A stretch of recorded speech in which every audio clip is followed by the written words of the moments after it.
Hello, everyone, and welcome to this edition of Wine, Women, and Words. And joining me, as always, is Michelle. Hello. And we have a very, very special guest tonight. We've got my dad, Bill. Hi. And I'm neither a wine or a woman, but I do have words. Therefore, you qualify. Thank you. Thank you. And trust me, he has plenty of words. I grew up with him. This is our first family member on the show. I'm very excited. It is. And I know Diana told you that I had a very strict requirement that you must be in your library. So Yes. thank you for accommodating my request. That's my library. That's half of it. The other half is on the other side, and I have to turn my laptop around and stuff. Yeah, that's half of it. I like to give myself credit for Diana's love of books. And so the love of books run in our blood. In fact, if Diana doesn't mind me telling a little story of when she was a little girl, she was raised by her mother back east. And what I used to do is I would read to her books on cassette tapes. That tells you how long ago it was. And I would send her the book and the cassette tape because I didn't have a chance to read to her at night. But then a relative of hers once said, books, books, books. All your father does is send you books. But I think it worked out well because she has a love of books. It did. So, yeah, it was nice. I mean, I always counted on the Christmas books. You know, at Christmas time, Dad got me books. I looked forward to those books that I got from Dad. And then also I've told the story of how you introduced me to the Fountainhead when I was in the 7th grade. Sure. Well, start you young. Now, I don't agree. No, wait. Before we go any further, okay? I'm not an Ayn Rand fan. I do not agree with her philosophy of objectivism. But what I do like about the Fountainhead is the idea that a person has to, what Joseph Campbell called follow your bliss. You have to be true to yourself. And the main character of the Fountainhead, I believe his name was Rourke, talked about following and doing what was true to himself. And I think as authors, that's something that's very important for us to do, is to be true to ourselves and to write our truth. And sometimes our truth might not be popular. And sometimes you need to take responsibility for that truth. And you can't just simply write it off at the beginning of a book to say, well, I'm not going to take responsibility for this. But anyways. Yeah, and I think I would have grasped it a lot better when I was in high school. Yeah, but you did a lot of other good reading in high school. And you've done a lot of good reading since. That's true. I do. You are solely responsible for my love of Shakespeare. You do get the full credit for Shakespeare. Right. They made me read Romeo and Juliet when I was a freshman, which I think, did they do that to you too, Michelle? Yes. Romeo and Juliet. Yeah, Romeo and Juliet sucks. I think it's the worst of all his plays. I can't stand the play. And I think it's because they introduced it to you in high school and you were kind of forced to it. Yeah, exactly. And it's awkward and stuff. And I remember that summer kind of complaining about Shakespeare. And then you introduced me to Julius Caesar. That was the first play. And then I fell in love with Shakespeare after that. Julius Caesar was, ironically, that was the play that was like, wow, I like this guy. He's not just some blowhard that my English teacher is making me read. So Julius Caesar is such a great play. And everybody knows Friends, Romans, Countrymen. But that goes on, that soliloquy. Friends, Romans, countrymen, lend me your ears. I am not here to bury Caesar, but to praise him. And the next line is one of my favorite lines. The evil men do lives on after them. The good is oft times interred with their bones. So let it be with Caesar.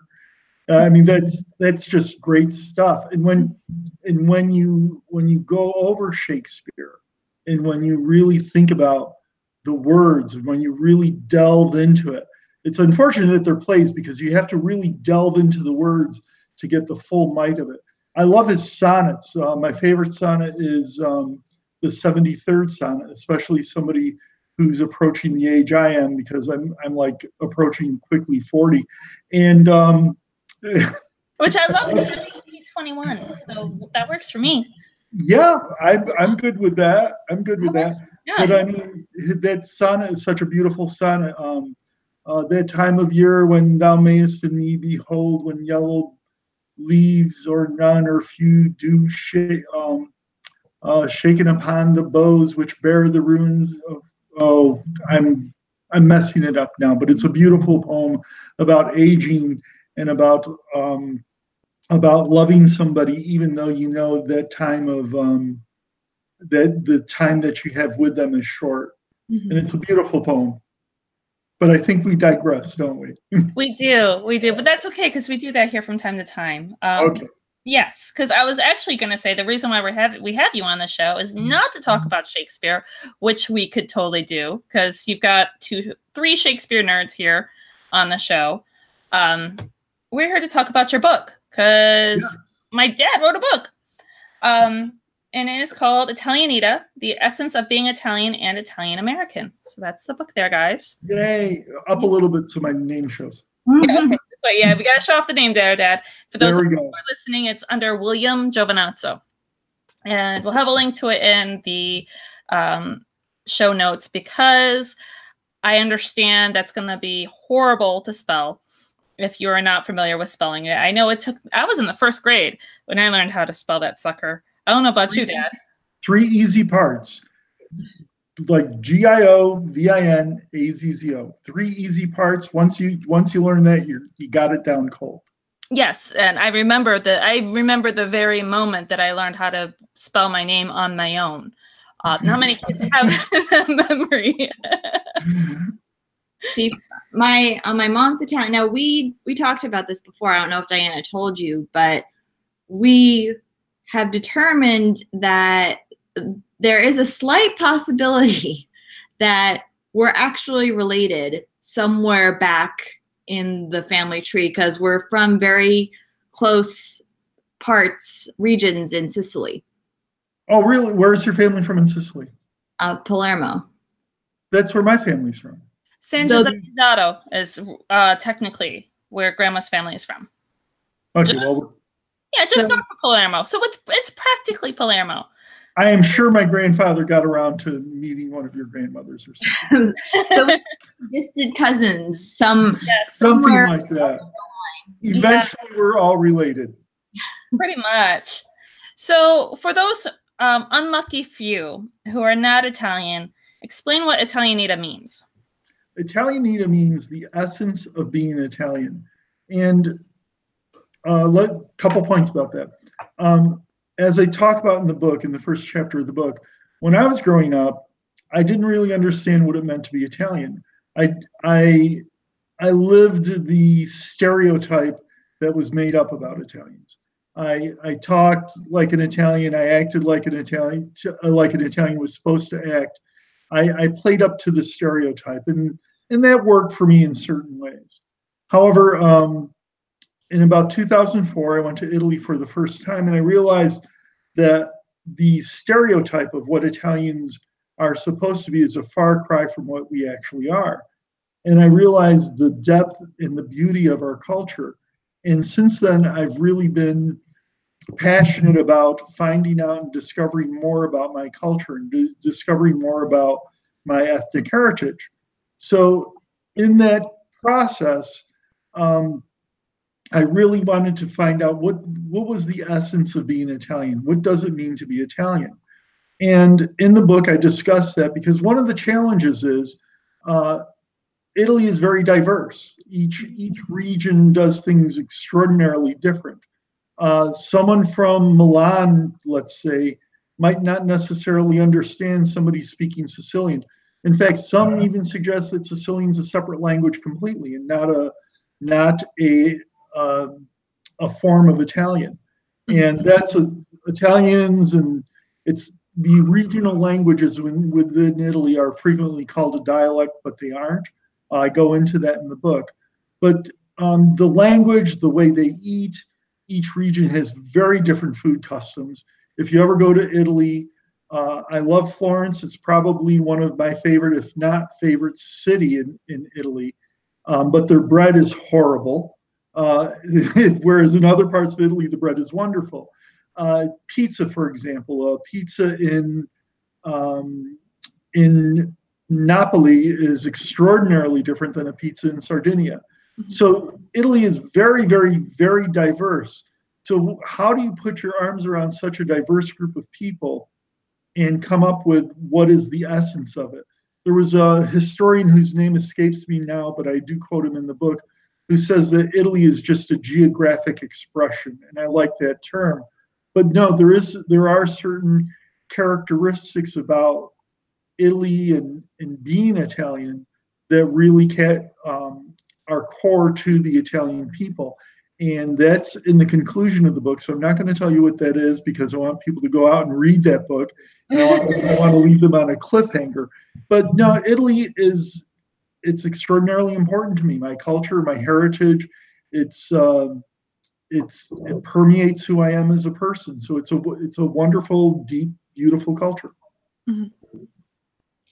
And it's really interesting, especially for, I mean, I lived in Switzerland in the Italian-speaking part, so we traveled down into Italy, northern Italy. Really, we didn't go past Venice, I want to say. Wow, that's really north. Yeah. Yeah, we didn't go south, and it kills me that we didn't go to Rome. Like, we were right there, and we never went to Rome. Mm-hmm. But you mentioned all the different dialects that are spoken, and they really should. I mean, I learned the proper Italian in school because I went to the regular public school and they taught in Italian. But if you need a passport to go to the different regions in Italy, because I thought I was set and someone spoke, I don't even know what dialect it was, but I had no clue what they were saying. And Sicilian really should be its own language. Sicilian has a great number of word vocabulary, a large amount of vocabulary that's been imported from the Middle East. You'll see Arab, touches of Arab, Turkish, all sorts of different languages infused within the Sicilian language. One thing about, I don't call them dialects because I wasn't sure if we were going to get into this, but see, the thing is, a dialect is a sibling language. Dialects are sibling languages of a mother tongue. So when you think of English, right, how we speak English in New York versus how we speak English in Texas is very different. I was listening to some lectures on English grammar earlier this week, and one was saying that y'all has turned into you in parts of Texas, and all y'all is the plural form of you in Texas. Now we don't use that, but you see, those are all dialects, the derivations of the mother tongue English. Italian, there was never a true Italian in the sense that there was this Italian language from which all these other languages evolved. Actually, what happened was there was the Latin, there was the formal Latin, which was the language of documents, official government decrees, those sorts of things. And then there was the vulgar language, and the vulgar Latin was the Latin that was spoken in the street. And what happened was when Rome fell apart, each region, because of the lack of interaction, started degrading into their own different versions of Latin. So really, if you wanted to talk about dialects, the different regional languages in Italy are really dialects of Latin, and they're really sister languages to things like French and Spanish because they were also derived from Latin.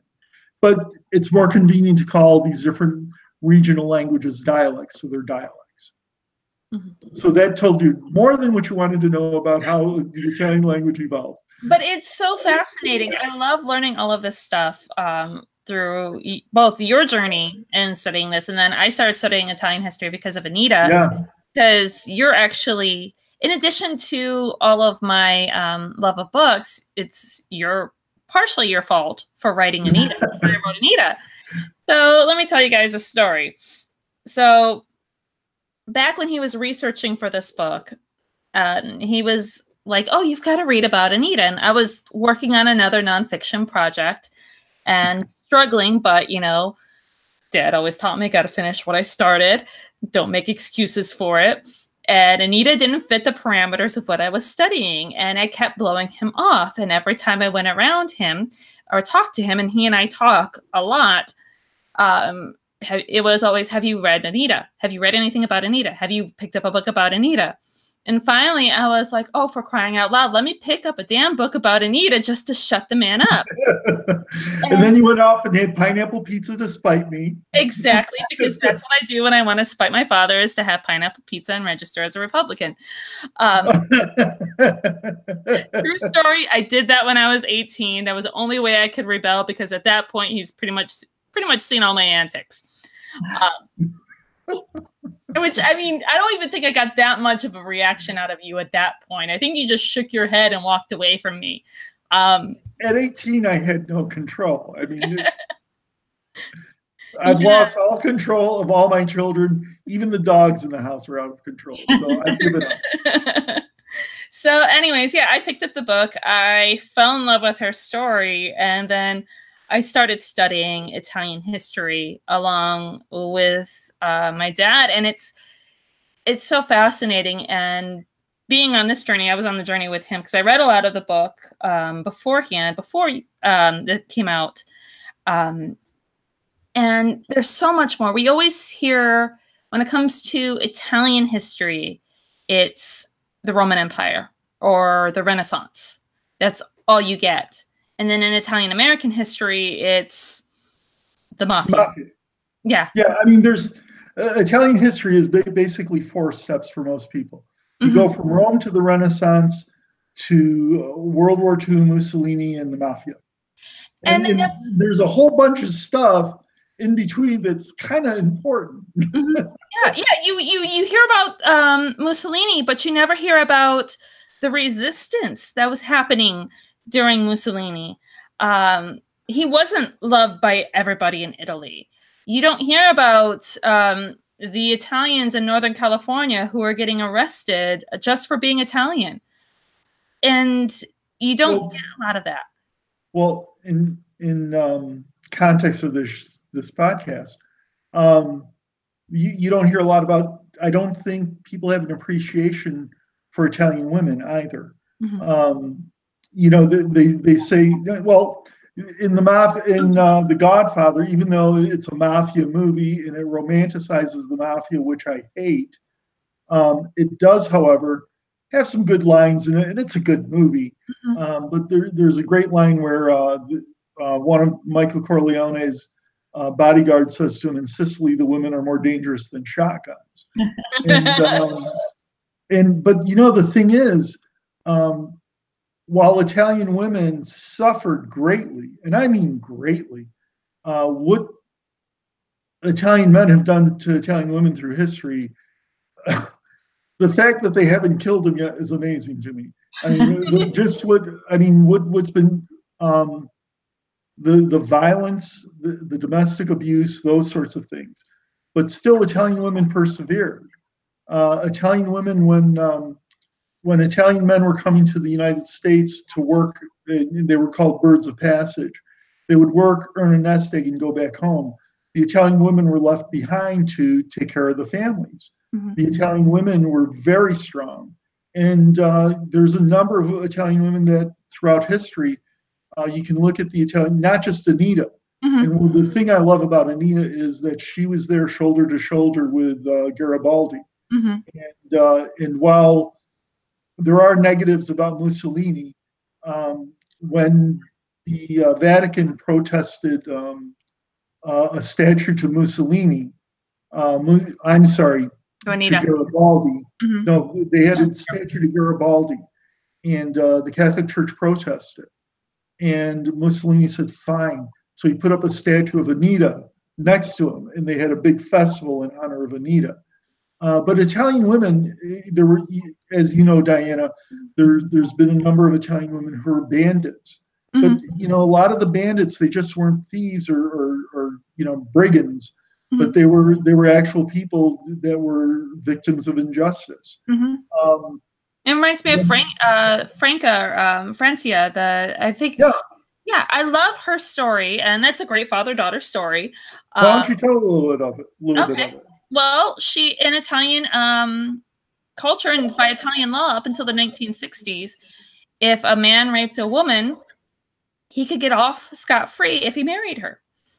And this guy who was actually part of a crime family, part of the mafia, because there is a mafia in Italy, he had a thing for this girl who was very pretty, and he raped her, and then he expected her to marry her, and she said no. And it was a huge thing because everybody was like, you're not gonna amount to anything. Nobody's gonna want to marry you. Nobody's gonna want to love you. And she said, so what? And her father actually stood next to her and was like, if she doesn't want to marry this guy, she doesn't have to marry this guy. I'm not going to force her into marriage. And she went to court. She fought it. The guy ended up going to jail. The law got changed. She got married, had kids, lived happily ever after. She had this very happy existence after Yeah. all of this happened. And it was her strength in saying, you know what, no, once an Italian woman, sticks her feet in the ground, she's as stubborn gets. My husband will certainly attest to that. Well, you know, and there's other things too about Italian. When you start looking at the Streggia, Yes. yeah, and I mean that was Italian women exercising their power and Mhm. circumventing the Catholic Church. Mhm. I mean, you know, when women want more power in the Catholic Church, the Italian women said, "Fine, keep your church," but they had more power in the local town. They were the people they were the ones that people went to be healed, for common remedies, for when they got sick. Those were the people that people turned to, and there were more.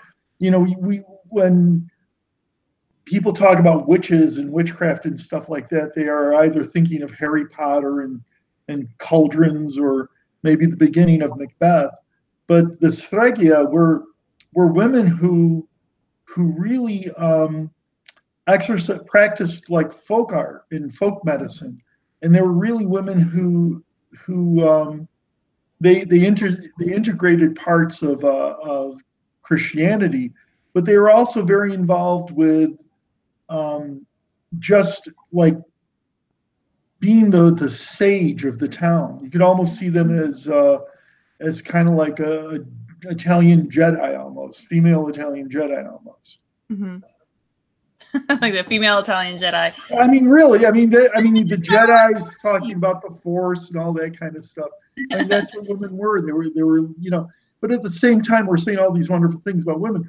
We also have to remember some of the things that were done to them by men. Mhm. And like there was one story I relate in the book is how this one woman spoke back to her father or her husband, and he broke her arm. Mhm. And when he broke her arm, he paid the doctor for setting two arms, and he made a great deal or commotion in the town to make sure that they knew he did that, because he said, "I'm paying you in advance for the next time she speaks back to me." Mhm. I mean that, and it was not only it was more than accepted. It was blessed by society. Um, even women went along with it. Some, or I can't say what percentage, but some women said, you know, the man is made stronger because, you know, to have this power over women. One great Italian book is Christ Stopped at Eboli. And in Christ Stopped at Eboli, this guy has a housekeeper, but he's an artist. And he has a housekeeper who he wants to sketch, but she won't let him. So he gets violent with her. And he doesn't say exactly what he does, but it's clear that he hit her at least. And afterwards, he goes, and she smiled at the end because she really wanted me to exercise my power over her. And it's like, that's how they thought. Mhm. And that was a way of thinking that I think is the Italian people are trying to root out right now. But that's very recently. We're talking like you know, within people's lifetime. People, you know, we're talking about like during World War II. So, you know, the 1930s, 1940s. So it wasn't that long ago that that kind of thinking was common. But now we have daughters that, you know, do podcasts and write books and eat pineapple pizza despite their fathers. Yes, yes. So,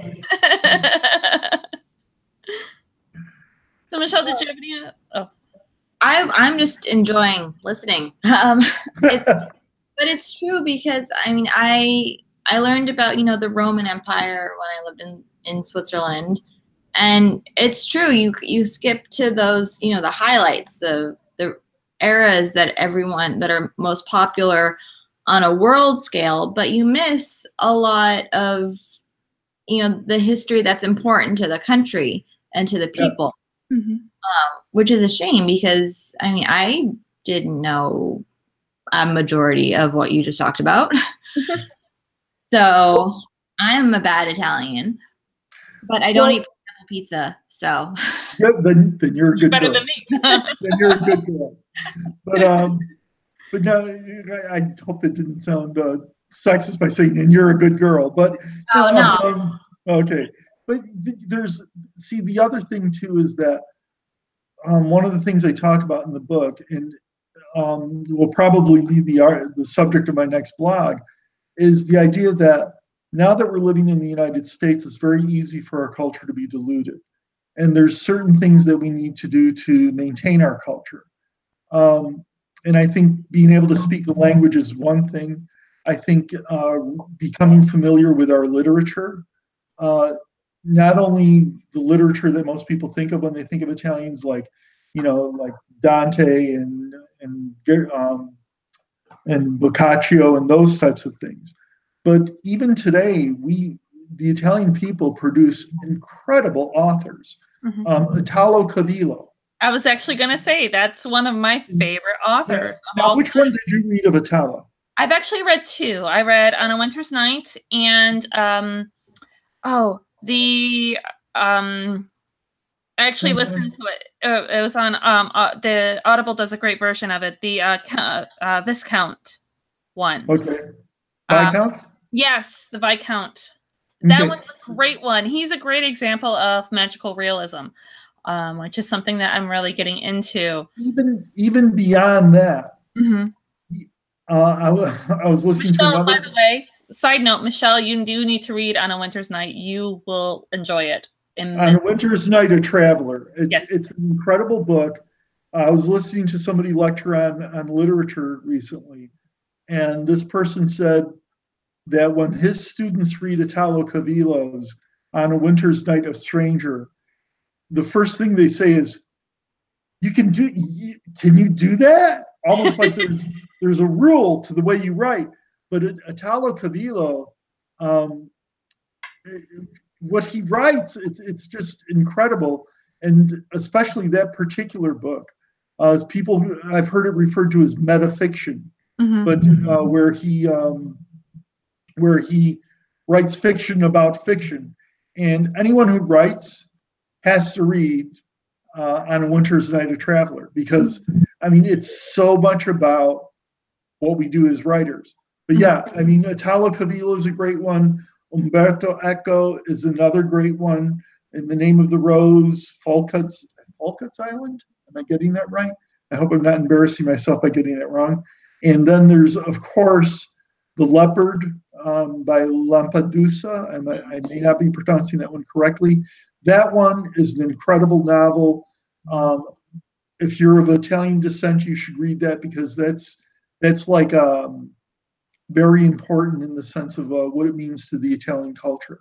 And even if you're not of Italian descent and you want to, you know, so many people appreciate and love Italian culture, even though they're not Italian, which, you know, we totally get. But well, there are two types of people in the world. Italians and non-Italians, or people who want to be Italian? Yeah, there's Italians and people who want to be. You know, we should say there's three people in the world. What's there's that? Italians, people who want to be Italians, and people who end up becoming Italian by association. Okay. Yeah, because, you know, my husband, he's Italian by association now. I think your mother really ended up becoming Italianized. Yeah, yeah. She's Italian by association.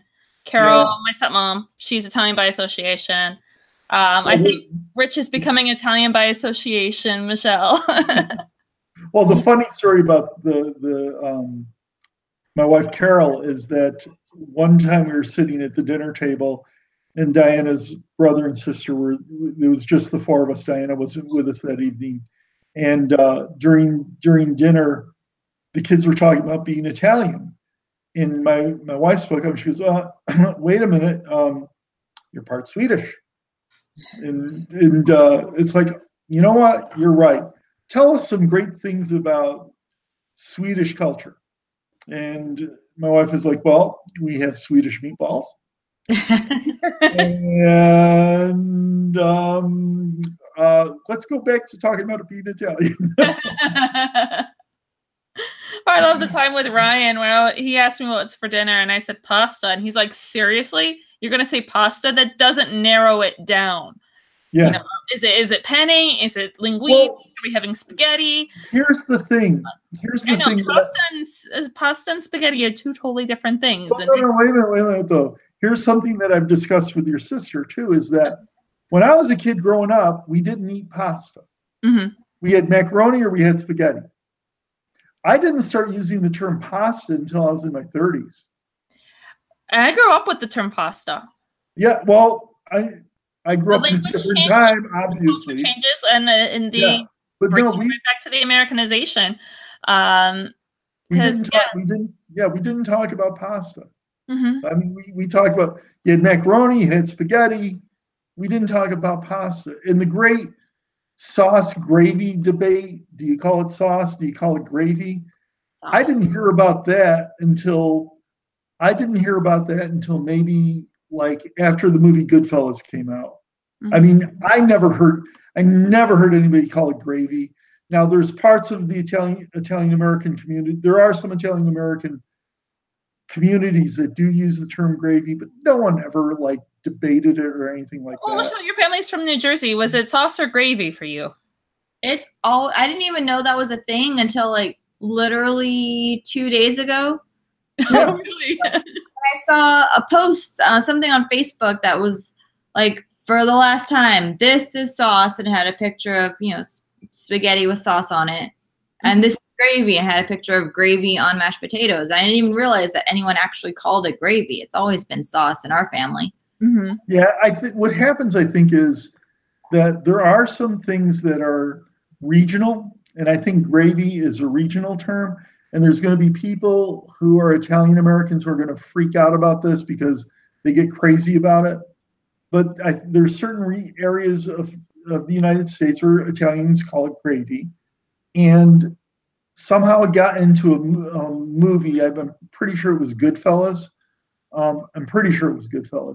Where they said, oh, true Italians call it gravy. And all of a sudden, all the Italians who didn't know their culture just latched onto it. Mm-hmm. Now, that's not to say that there aren't people who that's really true for. I think it's mostly around the Philadelphia and Boston areas where, they used to call it gravy, but not all Italian Americans call it gravy. Some call it sauce, some call it gravy. As long as it's not out of a jar, I don't care.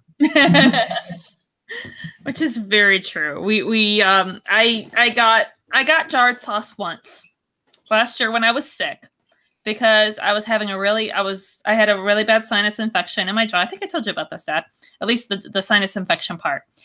And I was having a really hard time chewing. So I really wanted eggs in purgatory, which is basically eggs poached in spaghetti sauce. Really good. Recommend trying it. And what you got to do? Okay. But wait. You finish your story. Now I'll talk about eggs in purgatory. Okay, which I used to call eggs alla giovinazzo. But so anyways, I was really sick and I wanted to do as little cooking as possible. So I actually got jarred spaghetti sauce. Had one, sicky version of the eggs in purgatory and had half a jar of spaghetti sauce in the fridge. My husband, the guy who is Italian by association now, he's, at home, making himself lunch. And I'm like, and I complained to him about not using the jarred sauce in the fridge. And he's like, there's jarred sauce in my fridge? Why is there jarred sauce in our fridge? Where's my wife and what did you do with her? I thought that was banned in our house. And yeah, well, he's got used to the good stuff. Exactly, he has. And I was like, well, I was explained to him I was sick and I put it in the front so that he would eat it. And he was like, oh, I didn't open it because I didn't know how old it was. So it might have been a science experiment. So I left it there. I didn't. He's like, and I don't eat the jarred stuff anymore. I love eggs. The best part about having leftover sauce is to do eggs in purgatory. So, Michelle, do you know what we're referring to? I have no idea. Okay, well, what eggs in purgatory is, it's a very simple thing. It's great for breakfast. What you do is you take a little saucepan, and you put tomato sauce in it, your leftover tomato sauce. Then you get a couple of eggs, and you put the eggs right in the sauce, and you poach them.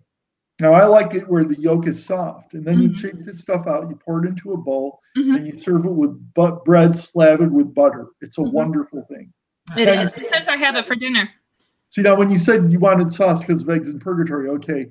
But if you want something soft, see, now one of the things that we used to eat a lot of as a kid, and I think your mother used to like this too, Diana, and it is really good, is to get pastina, to get the little bitty. And what you do is you take that, and instead of serving it with sauce, you just put a lot of butter on it.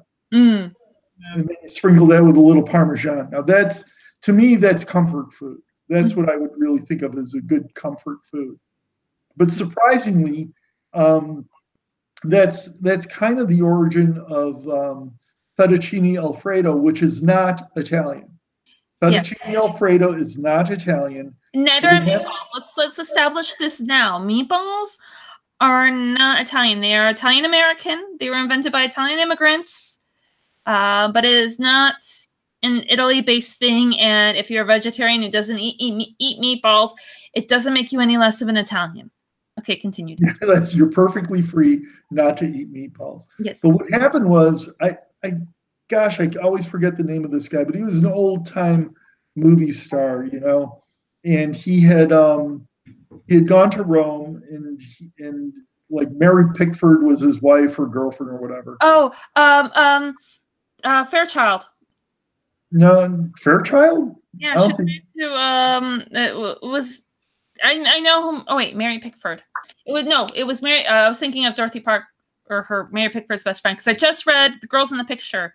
That just came out this year. That dealt with. Okay, I don't think the name is that important. If you think of it. But it was a cowboy. Anyways, so they go to Rome and they have the pasta with the butter and the cheese, and they come back to America and they try to replicate it, and eventually it evolves into this, pasta covered with this goo, and then they, slap, chicken or shrimp or all kinds of garbage in there, and you got something that's far from something that you would really call Italian, but Americans seem to like it. But I like the seafood version sometimes. I don't care for it. With my dairy allergy, I can't have it that much. So. Do you recall the story of the fettuccine Alfredo in the book? No, I don't. I'll have to go back and look it up. So, the first time I hear of fettuccine Alfredo was 36 years ago, right between your mother and Carol. Okay. And so I was at a party, and I was a young man, unattached, and there's this very attractive blonde, California blonde, blue-eyed girl. And so we start chatting, and she goes, "Oh, you're Italian. Oh, I love Italian food." And it's like, "Oh, that's great, that's great, that's great." And she goes, "Oh, do you know how to make fettuccine Alfredo?" I said, "Oh, of course I do. Can I have your recipe?" "My recipe? Better yet, I tell you what. Come over Friday night. I'll make it for you." "Oh, I couldn't put you to all that." "No, really." And you got to see, the thing is, when she was talking about fettuccine Alfredo, it was almost orgasmic. She was like rolling her eyes and licking her lips, and it was like, yeah, I know how to make this stuff. You betcha. Come on over. I got my mother's recipe. I'll make it for you Friday night. Don't worry, I'll teach you how to make it just like an Italian. She's like, great. On the back of my mind, I'm thinking, what the hell is fettuccine Alfredo? We'll figure it out by Friday. Yeah, that's what I'm thinking, right? So I said, no, Friday night, come on over. You're going to love it. You're going to love it. You're going to love it. So the next day, I'm on the phone with my mother. Ma, how do you make fettuccine Alfredo? Who the hell is Alfredo? I said, no, Ma. So, and in those days, we didn't have Pinterest or any of those things. So I spent the next few days scurrying around trying to find some sort of recipe for fettuccine Alfredo. And I won't continue with the rest of that story. I appreciate it because there are some of your stories I don't need to hear. Just saying. Yes. So our time with you is up, but you guys be sure to check out Italianita by William Giovinazzo. And so there's more stories like that in the book. Mm-hmm. And we also talk a good deal about Italian history. And the main thrust of the book, let me say in conclusion, was the idea to capture the differences between Italian and Italian American culture, but also try to figure out where those differences came from. So one of the things you'll see is that the majority of Italians that came to the United States were from the South. So you'll see a lot of our traditions are things that evolved from the South. Of course, there's still the North with its influences, but you'll see how Italian American culture has grown to be what it is. You'll see how we compare to Italian culture. And really, we conclude with really talking about, while there's a great deal of diversity within the Italian and Italian American cultures, there's a few essential ingredients to what it means to be an Italian that you'll find out when you read this wonderfully written book. So I can vouch for it. That is a wonderfully written book. Oh, I already bought your Christmas gift, so. Oh, okay. All right. I'll dial it back a little bit. Okay. Well, I was telling Diana, before we went on, that I didn't really have like questions about the research or anything like that, because I feel like I went through the process vicariously through a series of text messages from Diana. So I feel because I tell her everything. I text her more than I text Ryan. Story. Yeah. So yeah, she's related to us by association now too, because of as much as we talk. Okay. Hello, puppy. Your puppy's there. Yeah, she pops up now and then because she thinks she's podcasting too. Oh, okay. Yeah. Okay, great. Well, thank you very much. Thanks, Dad, and I will see you tomorrow for biscotti making time. That's right. We're going to be making biscotti this weekend, our Christmas tradition, and we're also going to be going to see La Traviata. Mm-hmm. Great. Nice weekend. Yes. Right? Yes, it'll be fun. Mm-hmm. Okay, see you tomorrow, sweetie. Bye, Dad. We'll see you too, Diana. You mean Thank you for picking up on that, Michelle. You're welcome. Bye, Dad. Bye-bye. Oh, dads. I love dad jokes. They are dad jokes. And it just totally blew by me because I'm so used to him going, okay, sweetie, we'll see you later. Didn't realize. Don't worry. Dads are so much fun. And my dad's fun too. I love my dad. I know the older I get, like people are like, oh, the older you get, the more like your mother you become. Not in my situation. The older I get, the more like my father I become. And I see that happening so often with like my opinions on books. Like when you get me talking about Twilight and some other things. There's certain mannerisms I have. When I was a kid, my mother used to yell at me whenever she was angry at me, I would always hear, "You're just like your father." And now I see in so many ways how much. And now you know. Now I know. Now I'm like, Mom, I'm sorry. I'm a pretty even mix, I think, because, for as much as the Italian side of my family is the side that I connect more with, but the Swiss side is the side that I embody more, because like Italians are loud and explosive and a tad confrontational, dare I say. Maybe just a little. But the Swiss are very like calm and even and don't rock the boat, don't make waves. And that is so me. Yes, remember when I used to joke, slam that cup down, Michelle. Slam the cup. I don't slam the cup very often, but the Swiss has won out. Like even in appearance, like we're Sicilian. I should, for all intents and purposes, tan like crazy. I should be like my cousins who are like beautifully like bronze by the end of the summer. And nope, the Swiss has won out, and I burn in the summer every year. I don't even try anymore. It's funny how genetics work, because I act a lot like my father. I look a lot like my father. You could tell a Giovinazzo by our eyebrows. We seriously rock the eyebrows. It's totally our thing. So yeah, it's weird how genetics works like that. I guess.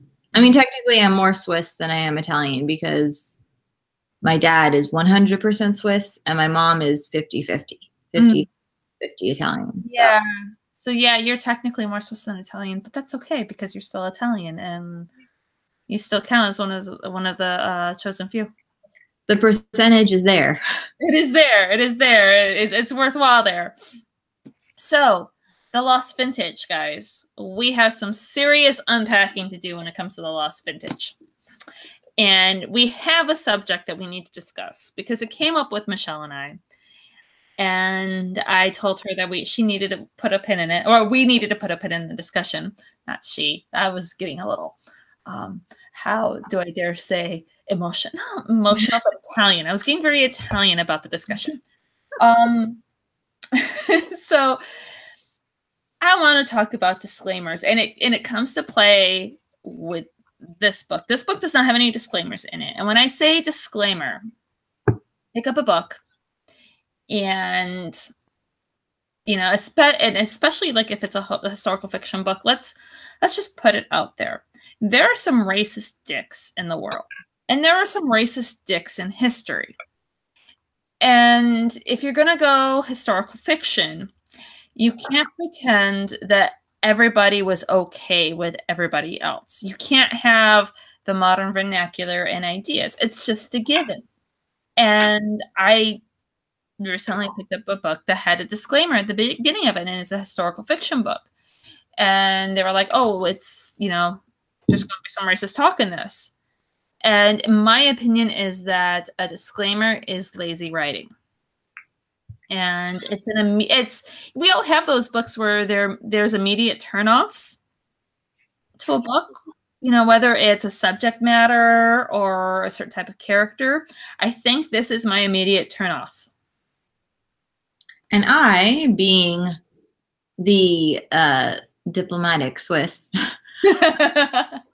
of the duo, I don't disagree. I can see the logic behind having a disclaimer, because everyone is so easily offended by everything these days.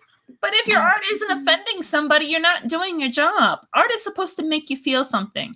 Whether you are offended, angry, or in love, you're supposed to feel something from your art.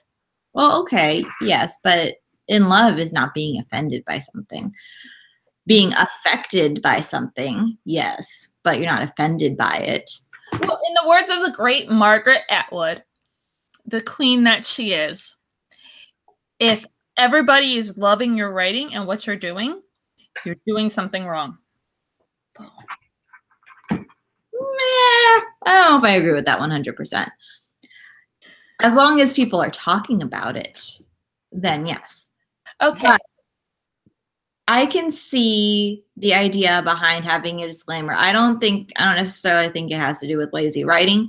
I think it probably has more to do with the fact that you're probably uncomfortable creating characters that need to say certain things that we say in everyday conversation anymore and is no longer socially acceptable. And wanting to just make it clear to readers that it's like the disclaimer that people put on in my opinion, it's like the disclaimer that production companies put on DVDs that the opinions expressed by the people in these interviews do not reflect upon the company but that's my thoughts on it. Okay.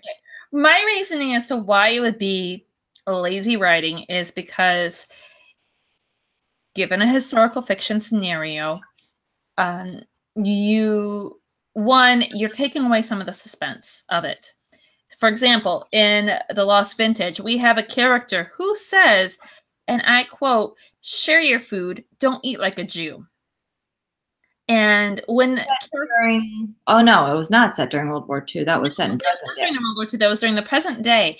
And when she said that, I audibly gasped. I was like, oh, it was like somebody saying C-U-N-T in the middle of a restaurant and the forks just dropping. Yeah, I did too. I was like, oh, you bitch. But you see, if you put a disclaimer at the beginning of the book, you're robbing the reader of the opportunity to have that reaction to your writing. You're robbing the reader of having that authentic, emotional reaction to the writing so that you're not offended on behalf of a character. You're not angry on the behalf of a character. And one of the things I really like about The Lost Vintage, and you're going to get into it more, is that Anne beautifully illustrates the different shades of racism. And this is where disclaimers are an issue, because when we write about racism in literature in the modern sense, in modern times, we have a caricature of what a racist is. We have cartoon versions of Nazis now. And you don't see the different shades of racism where, I have heard people say, I kid you not, it disgusts me to even repeat stuff like this where, I really wish the immigrants would go home, or California should just go back to Mexico. We've got so many immigrants here. People are saying that now, current times in California. People have said that. I've heard it. And I have not been in a situation where I've been able to spot off how I feel. But people say that, and then I guarantee you that if you confront them and say, "Hey, you know what? That's racist," they're gonna be like, "Oh, no, that's not racist. I'm not a racist," because we don't see the different shades of racism anymore that are there that we as a people need to address. And you see that here. That phrase, "Don't eat like a Jew," is extremely racist. And somebody, when Heather confronts Louise about it, because Louise is the one who says it, and we do not like that bitch. No, we don't like Louise. We don't. We are agreeing on that. We are team. Oh, I forget our main character's name. It's been a while since. Kate. Yeah, we are fans. We are on Kate's side and Heather's side. But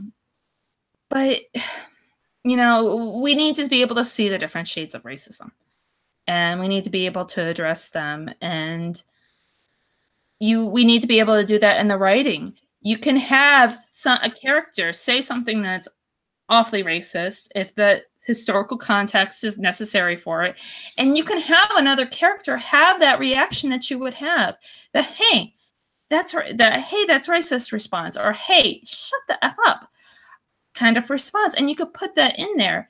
And frankly, we have this thing called free speech in America, so you're not going to get sued for saying something really stupid. People just might not buy your book, but you're not going to get sued for it. So that's my thought on disclaimers. Put my hair back, drop my mic. Well, I don't think that they would. I've never come across a book with a disclaimer before, so I've never been like, that's weird. I wonder what's going to happen that's talking about. But I mean, depending on what you're reading, if you're reading about World War II and you come across a disclaimer, I mean, even if you don't come across a disclaimer, it's pretty safe to assume you're going to read something awful that would be common during that time. Or if, you're reading something set in, in the South in the 60s, you're going to come across something awful that would be commonplace back then. I've never seen a disclaimer, but I don't think it would detract from my reaction to it. Every now and then you see an author's note at the beginning of the book instead of at the end. And I think that's okay, because I think author's notes are really important, especially in historical fiction, because you can explain where, some of the research, some of the stuff that you knew you changed for the sake of a story versus, what actually happened in history. And you can express some of your feelings in that author's note. And typically they're at the end of the book. And, I think then you can, in the author's note, you can say, hey, I had a hard time writing about this, but, I had to write it because this is the way people felt. And so wouldn't that be a disclaimer? Yeah, but it's at the end of the book and it's in the author's note. But it's still a disclaimer.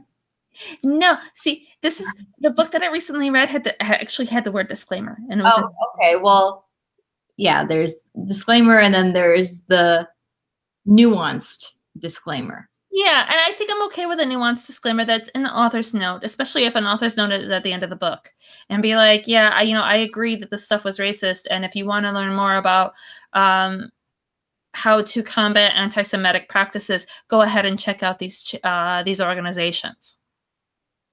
Or or these are the historical records or resources that I used to recreate some of these or create some of these scenes. Exactly. And I think that's taking responsibility.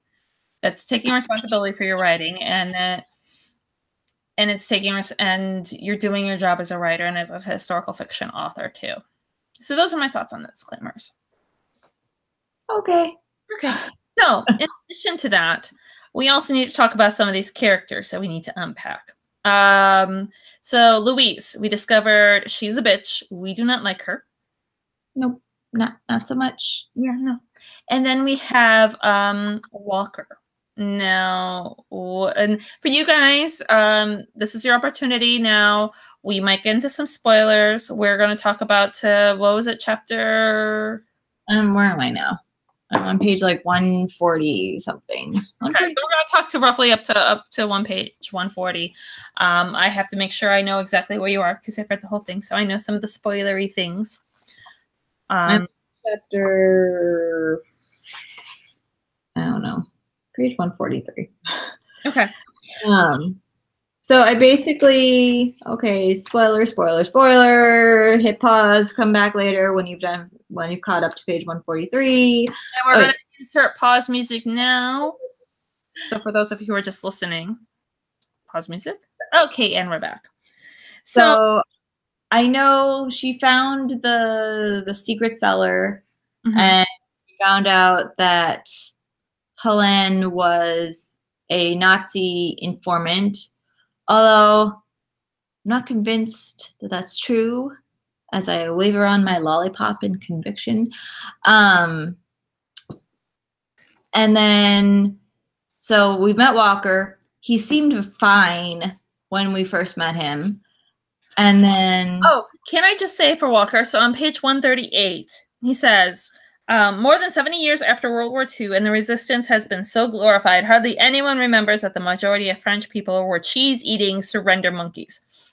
I'm sorry, Walker, you suck. And I actually wrote that in the book. Originally, I put, fuck you, Walker, but I changed it to Walker, you suck. Just because, language. I can hear my father going, ladies, don't talk like that, Diana. But, yeah, I just got so offended by that, and... You've heard the phrase wine drinking, cheese eating surrender monkeys. It's gotten thrown around here in the US. Never heard that before. Ever. Really? Are you serious? Yeah. You're not joking with me? Nope. Oh my gosh. I've heard that a lot, and it's mocking and making fun of the French. And once I started delving into French history and actually going to France, I find that phrase really offensive. I am like offended for the French for that now, because they are cheese eating, so that part is not offensive. They have a great sense of taste. I would not hold that against anyone. No, absolutely not. Same with the wine drinking. Who am I to judge? The surrender monkey part, okay, just calling a person a monkey in and of itself, not okay. But the surrender, yeah, I guess they did surrender for World War II, but you got to take into consideration the fact that in World War I, they had their population decimated. They couldn't withstand another war so soon after World War I. And they rescued our asses in the revolution. They came to our aid. And they've been coming to our aid pretty much ever since. So calling them surrender monkeys is unfair to them, and it is wrong. So screw you, Walker. Go home. Go back to your corner. Put your dunce cap on. Although, I take that back, because I did not.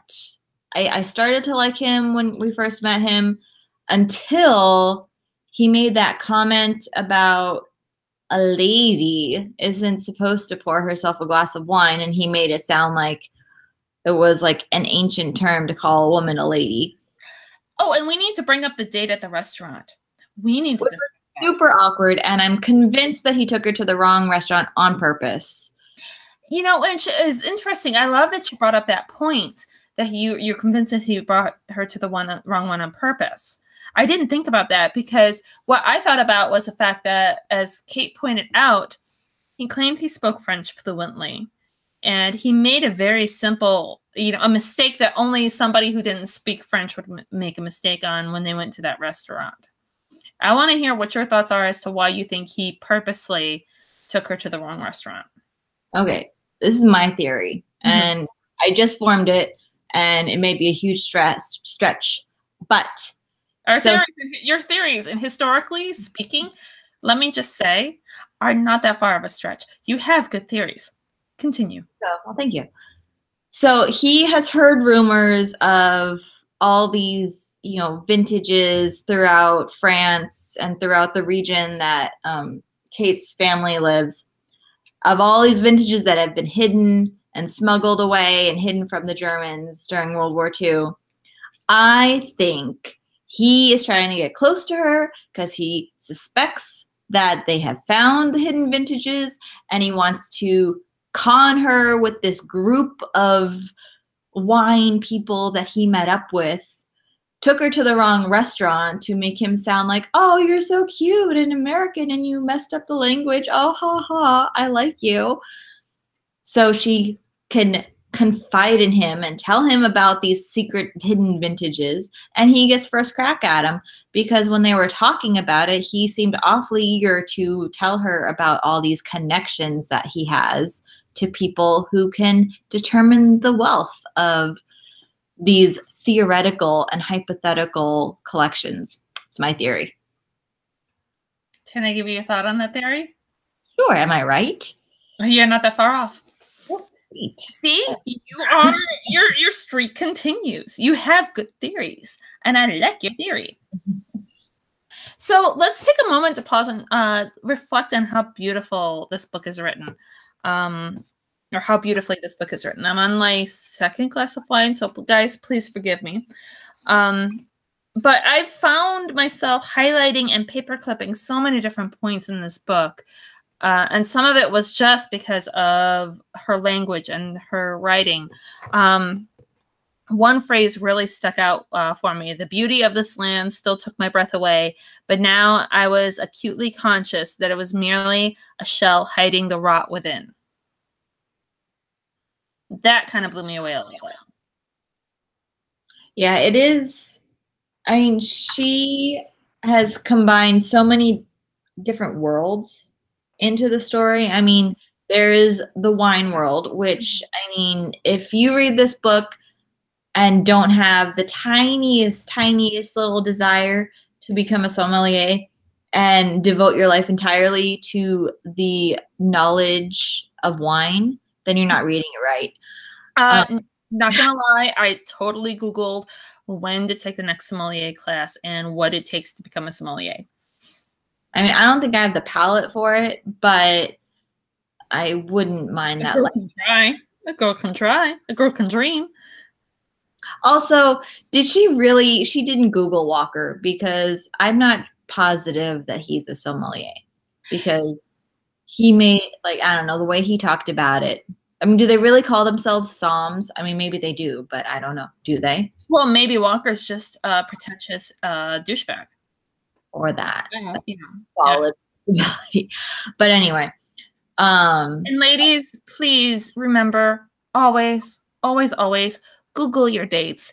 And if you do not feel comfortable Googling your dates, please email us at winewomenwordspodcast@gmail.com. Michelle and I will be more than happy to Google those dates for you, so that you know with confidence you're not going to go out on a date with a pretentious douchebag lying about who he is. Yeah, nobody wants to date a Walker.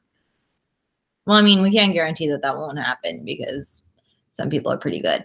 You know, it can come out, but, you know, we can help give you some guidance. I mean, there are certain tells in a person's profile that says whether or not they are a pretentious douchebag, like lying about being a sommelier, posing in the bathroom with your shirt off. Those things really help aid in the determination of pretentious douchebagginess.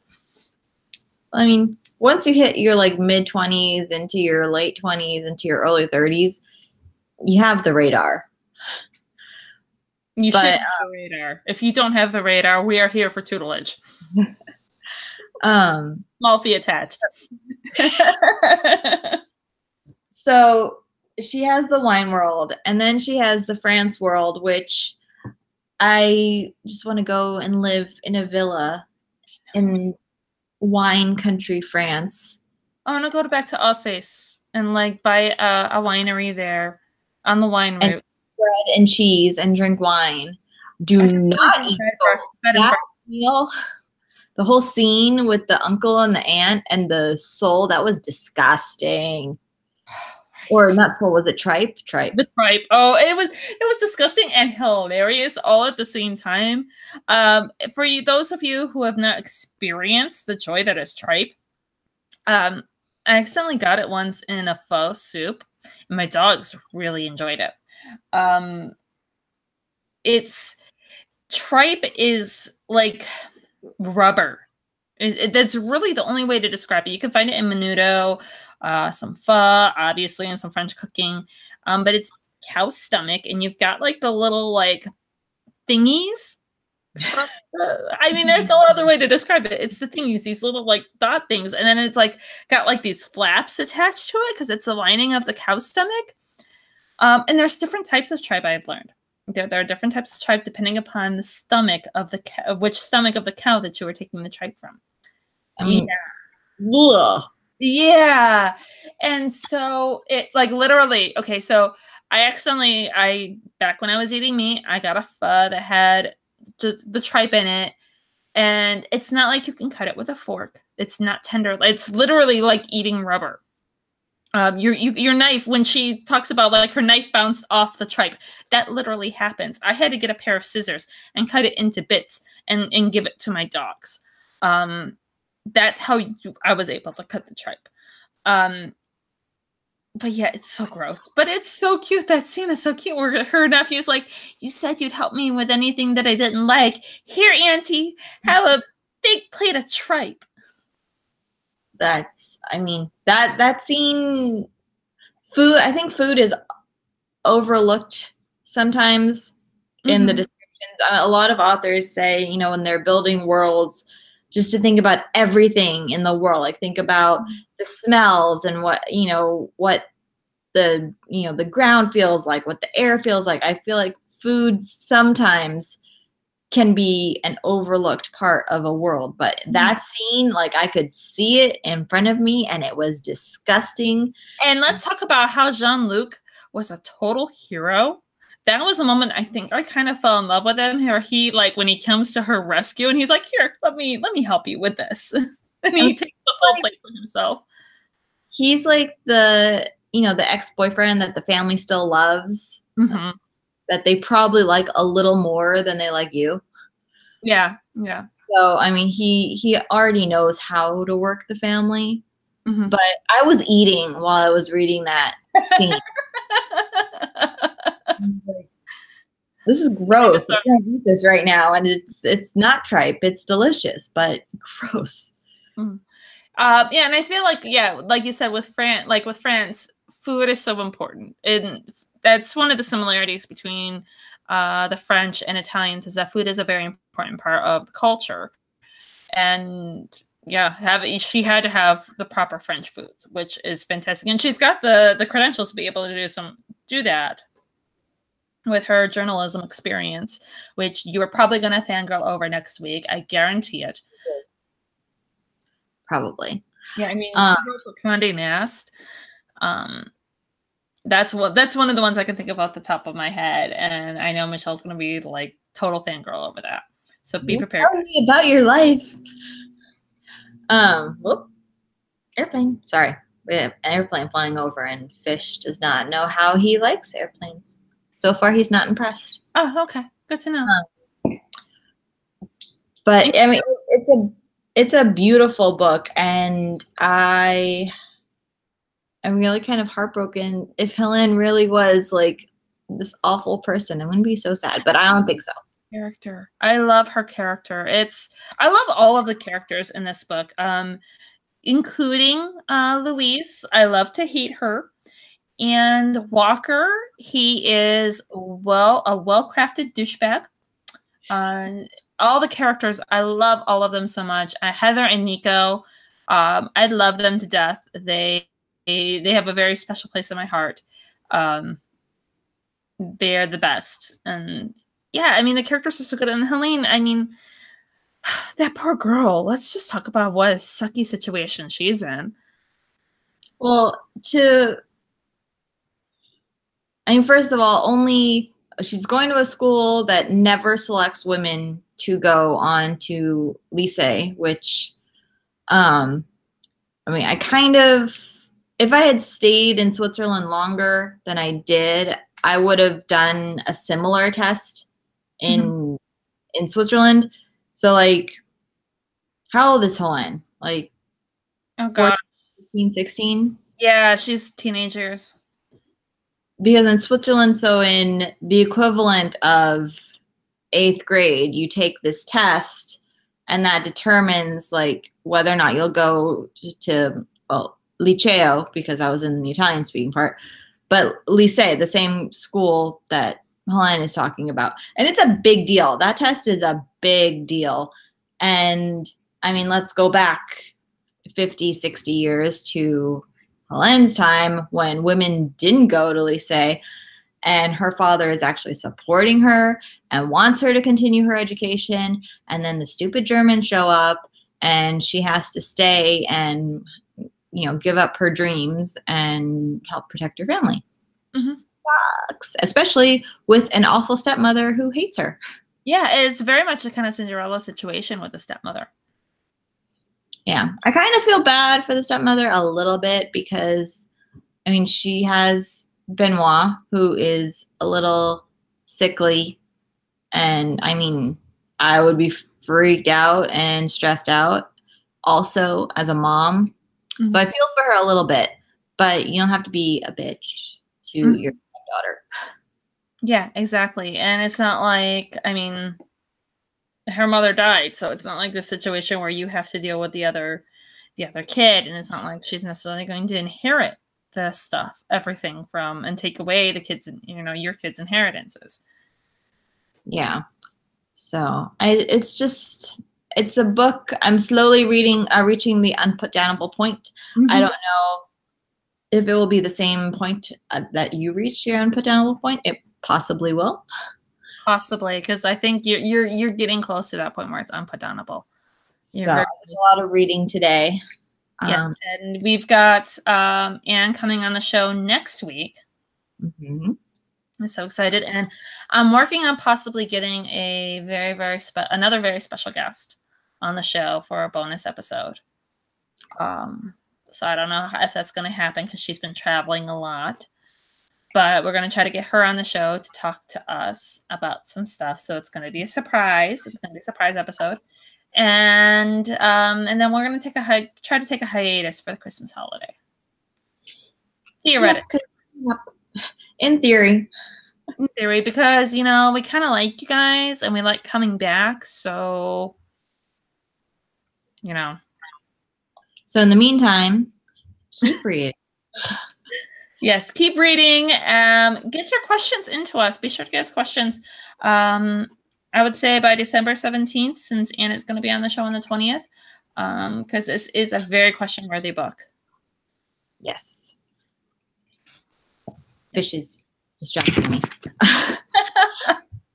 I can hear that. Well, we are at our hour for sure. And I cannot drink any more wine for the evening. I will get myself in trouble, which, by the way, we did not talk about our wine. We just kind of delved into my dad's book. Let's do that really quick. Okay. I'm almost done. I think I have like a little bit left of the Alma Libre. We are totally following each other this last shipment of Wink wine because I do have that in my wine rack. I saw it before the show. Ooh, I like it. And I am actually drinking Rosa Obscura. Very nice. Yes. I had that one I really liked. I like that bottle. I like this one a lot too. So of course, these are our Wink wines. So if you guys want to check these out, go to trywink.com/www podcast and you'll get $22 off your first box. Yes. Oh, and also, guys, we have a fabulous thing going on our shop. We have an Etsy shop, if you guys remember. It's our it's etsy.com/winewomenwords.